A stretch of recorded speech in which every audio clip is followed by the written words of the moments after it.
तो चलिए आज मैं मुन्ना ठाकुर। आज हम लोग बात करेंगे पहला वंश या कह सकते हैं कि पार्थियन वंश के बारे में। ठीक है, इसी का मतलब दो गुना में मान लीजिए कोई पहलव कहता है चाहे कोई पार्थियन कहता है, ऐसे तो आदमी का डायरेक्ट पहलव ही अच्छा लगता है, लेकिन वैसा कोई बात नहीं है, आपके ऊपर है जो आप करना चाहेंगे। ठीक है, थोड़ा सा ब्राइटनेस को बढ़ा देते हैं ताकि आपको जो अच्छा दिखे।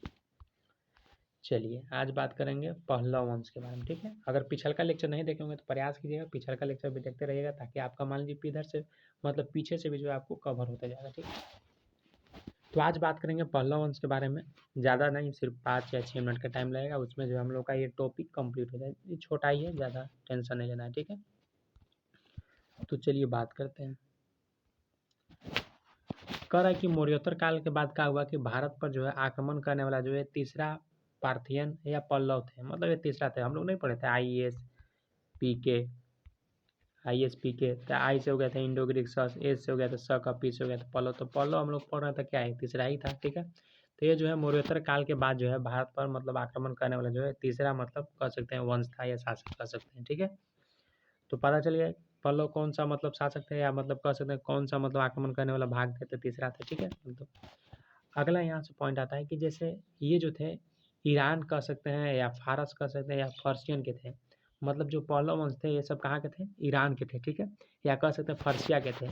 इसी चलते जो है मतलब वहाँ के थे ना, इसी के चलते इसको क्या कहा जाता था, पर्शियन के नाम से भी जो है जाना जाता था। किसको, तो पहलव वंश को। मान लीजिए अगर डायरेक्ट क्वेश्चन में पूछ दिया कि बताइए कि पर्शियन के नाम से जाना जाता था कौन सा वंश, तो डायरेक्ट बताएंगे कि पहलव वंश को जाना जाता था। ठीक है, तो इसीलिए कहते हैं कि रेगुलर जो आपको वीडियो देखते रहना है, ताकि और पिछल का कंसेप्ट भी जो आपको क्लियर होते जाएगा। ठीक है, तो ये दोनों पॉइंट क्लियर हो गया कि नहीं। मौर्योत्तर काल के बाद जो तीसरा मतलब वंश कौन सा मतलब जो है आक्रमण किया, तो ये किया था पल्लव वंश। ठीक है, उसके बाद हम लोग को कहा पता चला कि जो ईरान कह सकते हैं चाहे जो फारस या पर्सिया के थे उनको क्या कहा जाता था, पार्शियन कहा जाता था। मतलब दोनों पॉइंट क्लियर हो गया। ठीक, नेक्स्ट पॉइंट अगर देखते हैं तो नेक्स्ट पॉइंट हम लोग का आता है कि इन्होंने जो है अपनी राजधानी जो है पुरुषपुर यानी जो पेशावर को बनाया। मतलब पहला मतलब समझिए था इन्होंने क्या किया, इन्होंने जो है अपना राजधानी किसको बनाया, तो पुरुषपुर जो था पेशावर का जगह वहाँ उसको मतलब बनाया गया। ठीक है, इस वंश का जो है संस्थापक यहाँ से इम्पोर्टेंट बनता है, जो इस वंश के संस्थापक कौन थे, तो बताइएगा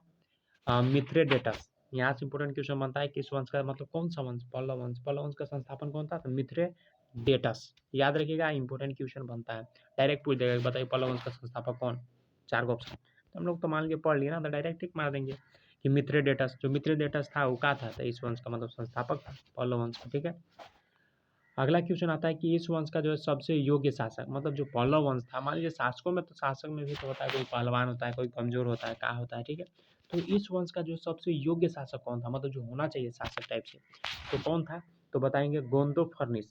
जो गोंदो फर्निस था वो जो था मतलब पल्लव वंश का जो है योग्य शासक था। मान लीजिए क्वेश्चन ने पूछ दिया कि बताइए कि पल्लव वंश का योग्य शासक कौन था, ऑप्शन में भी दिया हुआ है गोंदो फर्स। ठीक है, तो आप तो मान लीजिए टिक, अगर मान लीजिए आप देख लिए तो टिक कर लीजिए, जो नहीं देखा हो, जो नहीं पढ़ा उसके लिए तो दिक्कत है। तो बताइएगा गोंदो फर्निस। ठीक है, अगर बात करते हैं जिनका उल्लेख जो है पाकिस्तान के तख्त ए बही में अभिलेख है, मतलब इनके बारे में जो गोंदो फर्निस है, गंदो नहीं कहेंगे गोंदो फर्निस। ठीक है, इनका अगर बारे में अगर जानकारी उनके बारे में बात किया जाए तो पाकिस्तान के जो है एक तख्त ए बही अभिलेख है उसको मतलब मिलता है इनके बारे में जानकारी। ठीक है, गंदो फर्निस के बारे में, गोंदो फर्निस के बारे में। यह जो है खरोष्टी लिपि में मतलब जानकारी तो मान लीजिए मिलता है, लेकिन किस में लिखा हुआ है।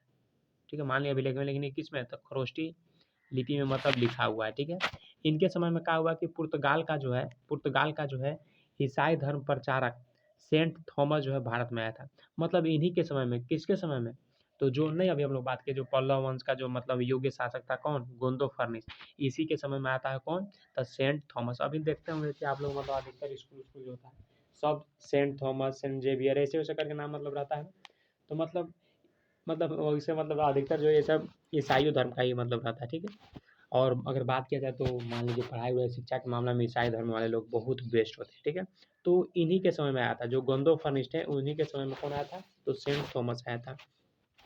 सेंट थॉमस से एक इम्पोर्टेंट क्वेश्चन हम लोग का बनता है कि बताइए कि भारत का आने वाला पहला ईसाई धर्म प्रचारक कौन था। पहला ईसाई धर्म प्रचारक कौन था, तो बताइएगा सेंट थॉमस। कौन था, सेंट थॉमस। तो हम लोग जो आज पल्लव वंश के बारे में डिस्कस किए, तो पल्लव वंश के बारे में हम लोग को सब पॉइंट क्लियर हो गए कि नहीं। पहला पॉइंट कौन हुआ कि ये मतलब तीसरा मतलब आक्रमणकारी थे, ठीक है, मौर्योत्तर काल का पहला। उसके बाद दूसरा क्वेश्चन हम लोग का क्या था कि मतलब जो सब जो है ईरान और फारस के थे, इसके चलते इनको पार्शियन कहा जाता था। क्या कहा जाता था? पार्शियन कहा जाता था, ठीक है। ये हम लोग का क्लियर हो गया। तीसरा पॉइंट क्या था? तीसरा पॉइंट जो था, इस वंश का संस्थापक जो है आपका मतलब कौन था? तो इस मेथ्रेडस, इस वंश का जो संस्थापक था मेथ्रेडेटस था। तीसरा पॉइंट क्लियर हो गया।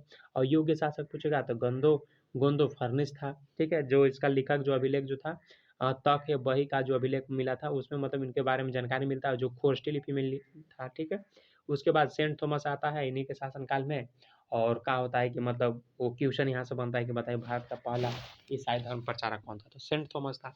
तो हम लोग जो थे आज पल्लव वंश के बारे में कंप्लीट जानकारी जान लिए। इतना से ज़्यादा एग्जाम में पूछेगा नहीं, ठीक है।